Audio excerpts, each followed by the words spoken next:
Shalom.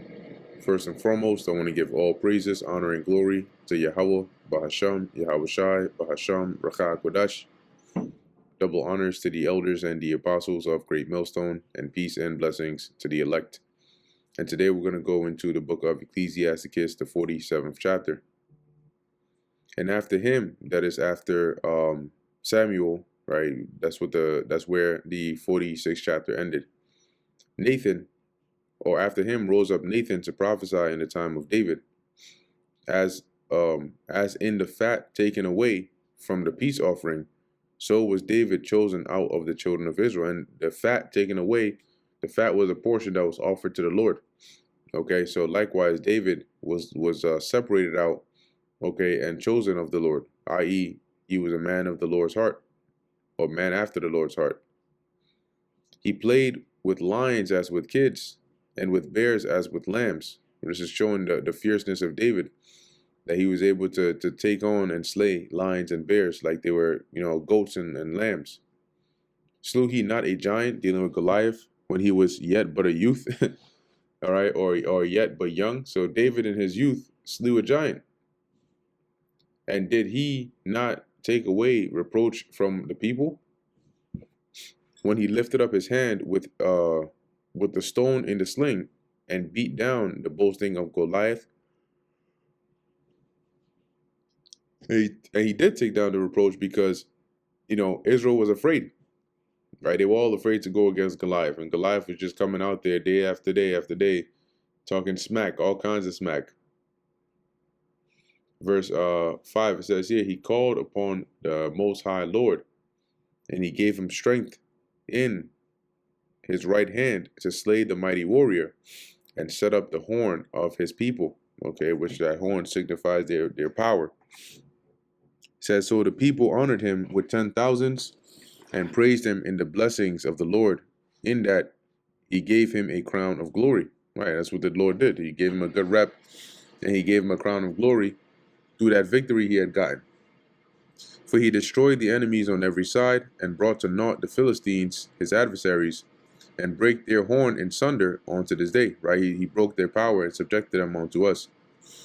In all his works he praised the Holy One, Most High, with the words of glory. With his whole heart, he sung songs, right? Go and read the Psalms. You'll see them in there. And loved him that made him. And you understand this when you read the Psalms. He set singers also before the altar, that by their voices they might make sweet melody, and daily sing praises in their songs. Yes, and you read that David did set up, singers, right? And psalmists, you could say. It says here, he beautified their feasts and set in order these solemn times until the end, that they might praise his holy name, and that the temple might sound from morning. Now let's read this here. This is chapter 47, verse 10. Let's read this in the GNTD. Okay, it says here, he set the times of the festivals throughout the year and made them splendid occasions. The temple rang with the Lord's praises all day long. And that was something that was also pleasant to the Lord. See, verse 10. I think we just read verse 10, actually. Yeah.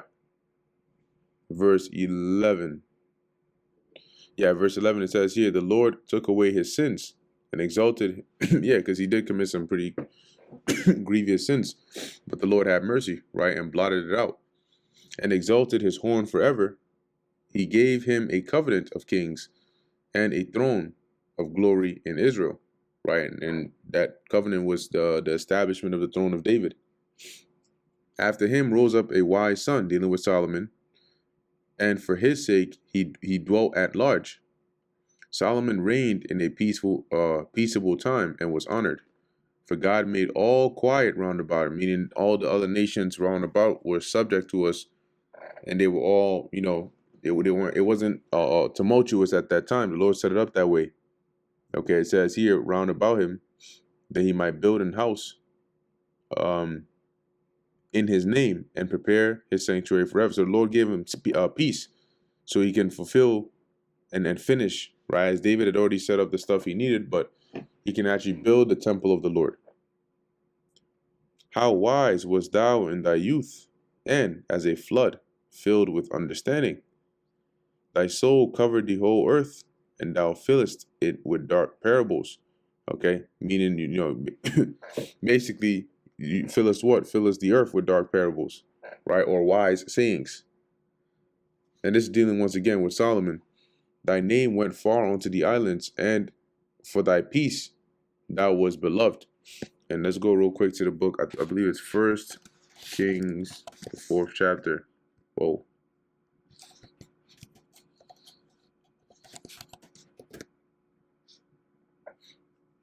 Yeah, let's go down to the last verse.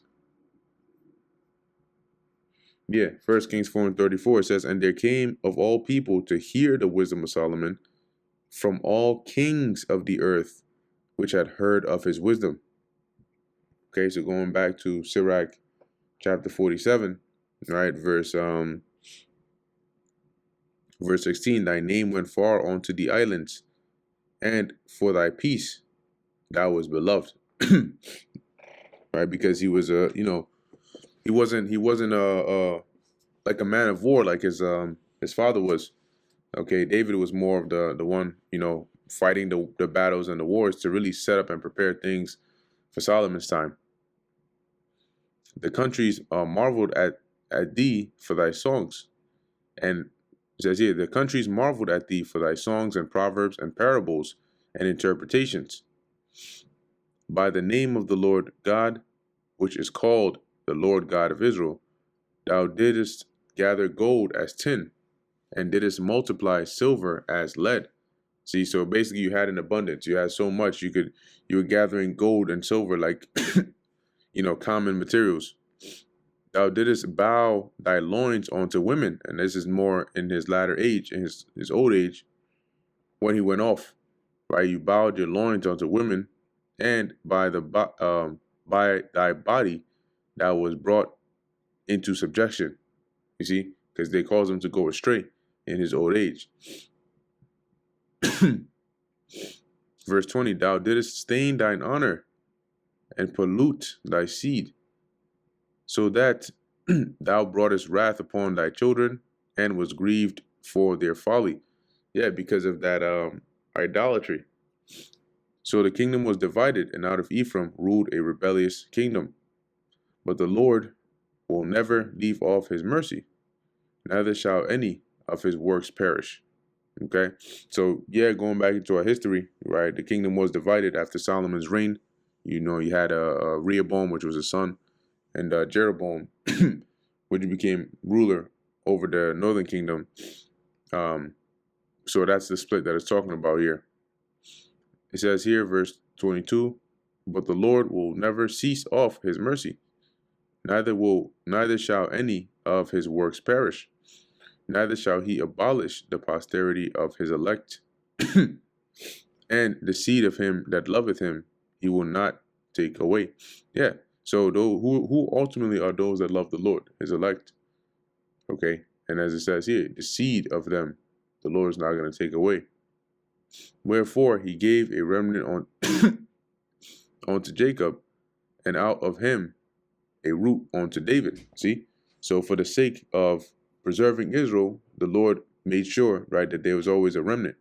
I believe Isaiah said that, except the Lord had, left us a remnant. We should have been like unto Sodom and like unto Gomorrah.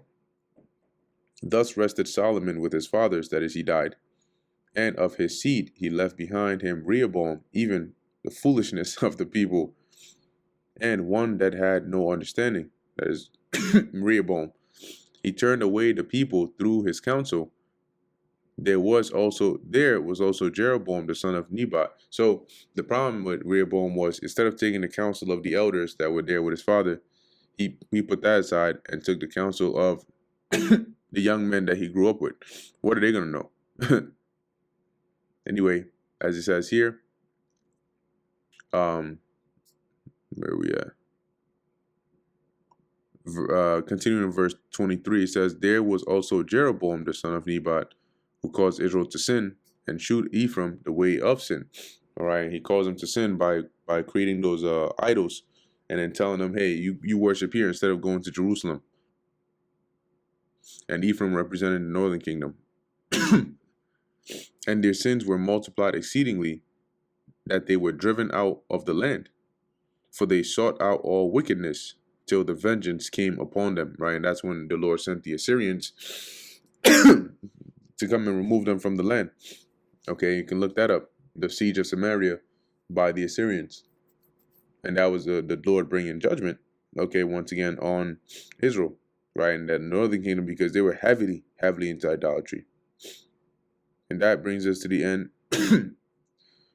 of the book of Ecclesiasticus, the 47th chapter. Lord willing, that was edifying to the elect. In closing, I want to give all praises, honor, and glory to Yahweh, Bahasham, Yahushai, Bahasham, Rakha Kodash. And until next time, Shalom.